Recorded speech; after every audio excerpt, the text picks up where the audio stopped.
I'm Sherri with Grandview Parks and Rec, and I'm going to be teaching beginning Hatha Yoga. So let's begin in a seated position. And just any seated position that's comfortable for you. And close your eyes, lift your shoulders up around your ears, and release. Turn your head to the right, and back to center. Turn your head to the left, and back to center. And now just sit up as tall as you possibly can. Let the back of your neck be long. And just tune into your breath. Feel your breath going in your nostrils. Notice where your breath is going in your body.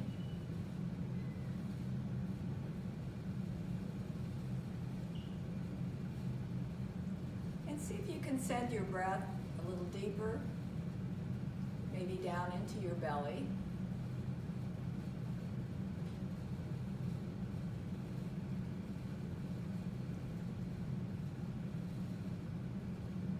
And open your eyes. Inhale your arms up overhead. Twist to one side. Arms back up overhead. Twist to the other side. Arms back up overhead. Reach, reach, reach. And then bring your right arm down. And then stretch over with the left. Get a nice stretch in the left side. And then back up. And then bring your left arm down and stretch, stretch, stretch. Both arms back up, palms together. And now bring both arms behind you. Open your chest, look up at the ceiling a little bit, and then walk your hands just a little closer together. Have your fingers pointed away from your body. And you're just opening your chest here. Breathing. Today we'll focus on back bends. Back bends have a lot of benefits.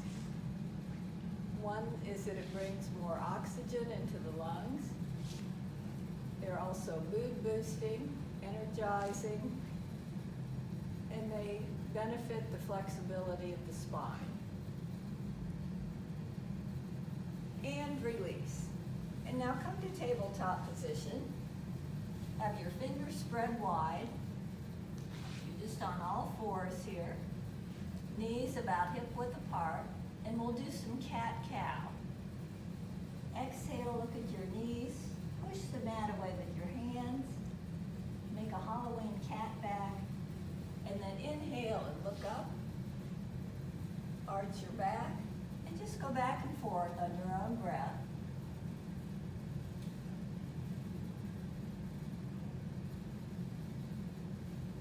Now this is just a mild back bend. Come back to neutral, and then look over your right shoulder, and back to center. Look over your left shoulder, and back to center. Stretch your right leg out, and then lift the leg up, lift the opposite arm up. Keep your drishti or your gaze on the mat, and stretch way out in both directions. This is also a little bit of a balancing pose here. And then back to tabletop. Stretch out the left leg, lift the right arm. And just keep breathing in and out through your nose.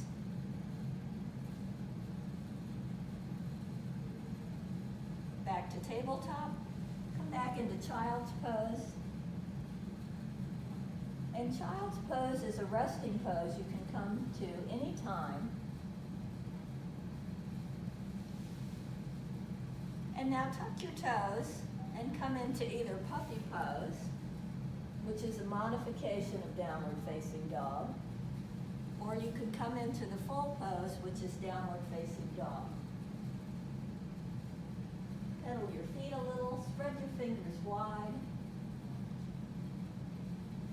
And then shift forward into plank.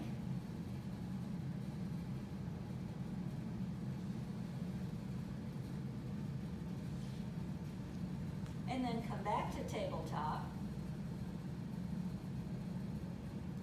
And then step forward into either a forward fold or a half squat. Feel the nice stretch in the backs of your legs. And then inhale your arms up overhead.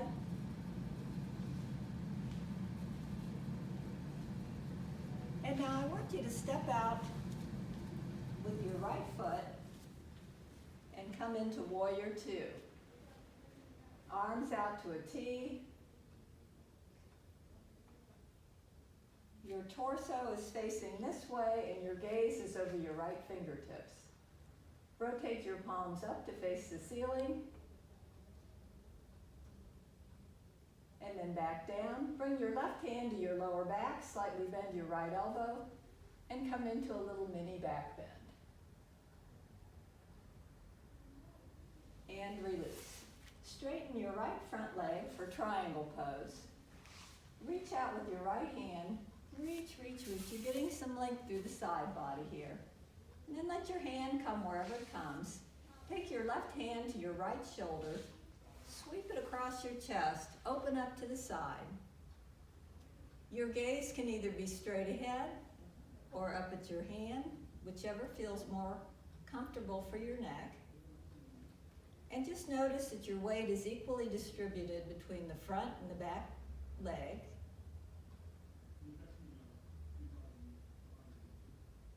And then let your imaginary friend take your left hand and just pull you up out of the pose. Turn your right palm up, and we'll get an extra little side stretch. And now let's do this on the left side. Your left front knee is bent, lined up over your ankle. It's important that they're in alignment. You don't want to lunge out too far because that puts your knee in an unsafe position. So you're standing tall here, and then rotate your palms up.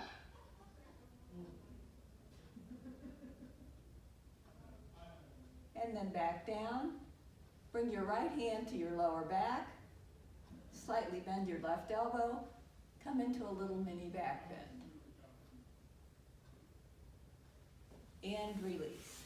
And now straighten your left front leg for triangle pose. Reach out with your left hand. Reach, reach, reach. And then let your hand come wherever it comes. Take your right hand to your left shoulder. Sweep it across your chest. Open up to the side. And then just let your gaze be wherever your neck feels most comfortable. Might even feel more comfortable if you're gazing at the mat. Just kind of experiment with it. I like to take really good care of my neck, because if I don't, it complains.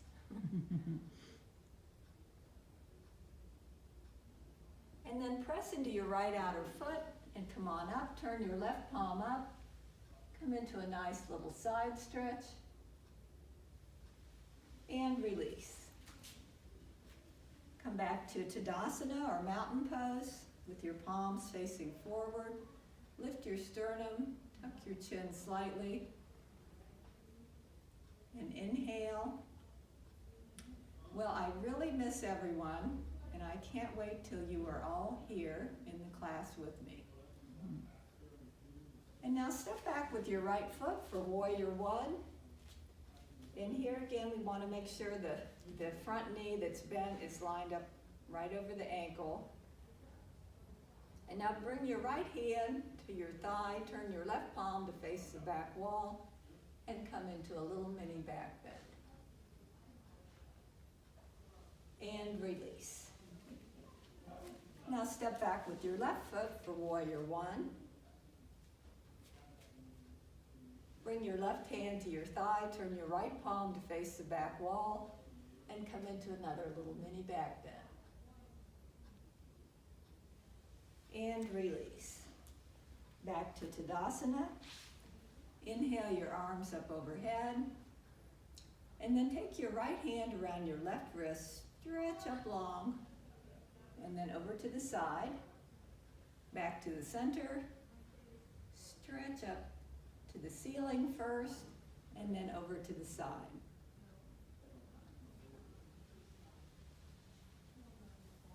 Inhale your arms up overhead.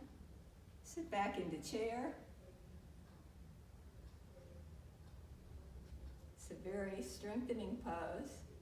And now let's see if you can turn this into either a half squat or a forward fold. And then come back down to tabletop. And we'll do some back bends now. So first come down onto your belly for Sphinx pose. And I know you that are in my classes a lot, hear me talk about Sphinx a lot. I just love this pose. Just because if you have any trouble at all with your lower back, this is the answer. And it's so simple to do too. It's nothing extreme. It's not going to aggravate any back problems you have. And just breathe here. This is just a mild back bend here. And now we'll do a little more back bending with Cobra. So bring your hands back by your shoulders, hug your elbows in, walk your feet and your legs as close together as you can get them. Bring your chin to the mat. And then when you're ready, on the next inhale, come on up. And you're holding yourself up here. You could float your hands for a breath or two. This is very strengthening. And just keep breathing. And then come down and bring your arms beside you with the palms facing up. And we'll come into another back bend called locust pose. Roll to one side and bring your right arm under your body. Roll to the other side, bring your left arm underneath. So both of your arms are trapped under your body now. The full pose is to bring both legs up at the same time. The modification is to bring one leg at a time up. And we'll be doing two of them. So when you're ready, just do your version of locust pose. And as you're doing this, sometimes a challenging pose makes me want to hold my breath. But once we're holding our breath, we're not doing yoga anymore. So make sure you're still breathing. And then come down very slowly, just a little bit at a time. And keep in mind that the no pain, no gain doesn't apply to yoga. It can be challenging, but make sure that the poses are not painful. If they are, then you need to back off and maybe do a child's pose. So get ready for the next locust. When you're ready, one or both legs can come up.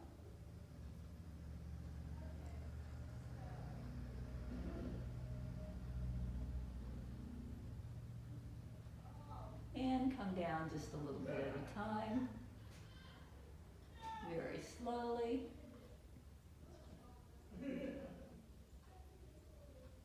And then roll to one side and untrap one arm, roll to the other side, untrap the other arm. Come back up to tabletop. Step forward with your right foot into a lunge position, and then bring your right hand to the inside of your right foot. Bring your left hand to your lower back, and twist a little bit to the left. Back to tabletop.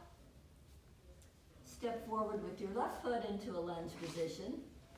Bring your left hand to the inside of your left foot. Bring your right hand to your lower back and twist a little bit to the right.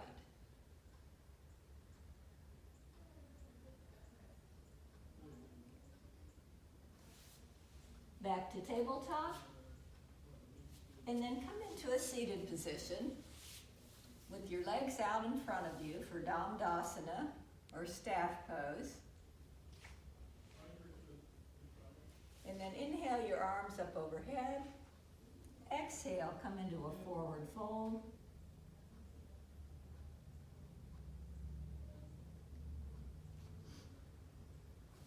And now lie on your back for bridge pose. Now bridge is also a mild back bend.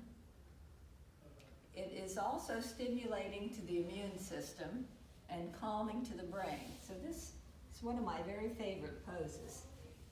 It has so many benefits. So for your first bridge, just check out, we'll do 2 of them. Check out that your hips and your knees and your feet are all in alignment. And you can either have your arms beside you with the palms down, or if you want, one of my favorite positions is robot arms, with your fingertips pointing to the ceiling and you're pressing into your elbows. So when you're ready, on your next exhale, lift your hips up and make your bridge. Just keep breathing in and out through your nose.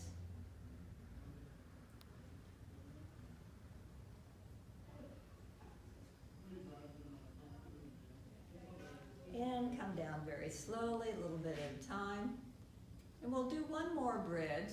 You can either keep the same arm position, or another one I might suggest is to bring your arms up overhead, palms facing the ceiling, and then come up into another bridge.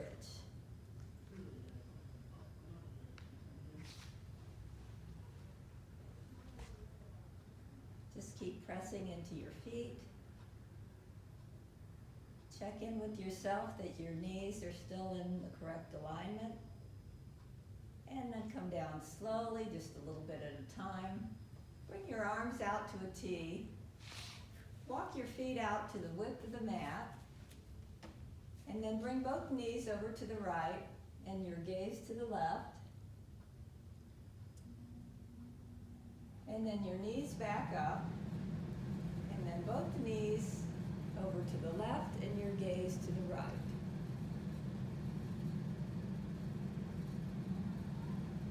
And your knees back up. And now hunk your knees in. And then rock back and forth. Give yourself a little back massage. And then move your knees independently of each other, just in any way that would feel good. And then you can either keep hugging your knees in, or if you know Happy Baby, and that's comfortable for you, do Happy Baby. With your fingers on the outsides of your feet, your thumb pressing into the base of your big toe.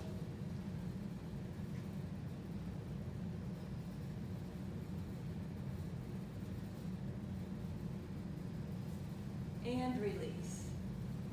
And now we'll begin pranayama and shavasana. So shavasana is the pose of relaxation. It's believed to seal in all the benefits of your practice. So before you come into shavasana, I'm going to sit up, but I want you to keep lying down because I want to read a poem to you. But the shavasana is believed to seal in all the benefits of your practice. It's very important. I want to begin with just a little pranayama. So deep inhale through your nose, and then exhale through your mouth like you're blowing out a candle. And just do that while I'm reading the poem. When your world moves too fast and you lose yourself in the chaos, introduce yourself to each color of the sunset. Reacquaint yourself with the earth beneath your feet. Thank the air that surrounds you with every breath you take. Find yourself in appreciation of life. And that's a poem by Christiane Martin. So I want you to just keep in your shavasana. You can stay here as long as you want. Since the pandemic has started, I've been doing these really long shavasanas, like 15 or 20 minutes. And I've got to tell you, it's wonderful. This is your body's best chance to heal and restore itself. So just stay there as long as you want. Namaste.